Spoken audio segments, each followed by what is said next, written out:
அம்மா என்னம்மா பண்ணிட்டு இருக்க? மருதான பறக்கிறேன். எதுக்கு இது? காலெல்லாம் புண்ணா இருக்குப்பா, அதை அரைச்சி போடணும். ஆடு மேய்க்க போறது வெறும் புண்ணு,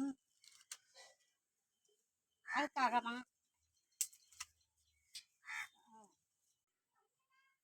ஆடு மேய்க்க போனேனப்பா, அது புண்ணா இருக்கு, அதான் காலுக்கு இதை அரைச்சி போடுறதுக்கு தான் பறிக்கிறேன்.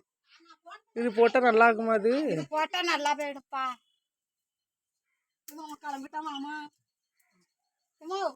தங்கச்சியோட கூப்பிட்டு நான் போறேன், போயிட்டு வா. இப்ப எங்க போறப்ப நீ? அங்க ஆடு நிக்கிது, நான் போறேன். மருதனை பறிச்சுக்கிட்டே ஆட்டுக்கு புரியா? ஆட்டுக்கு என்னங்க அங்கே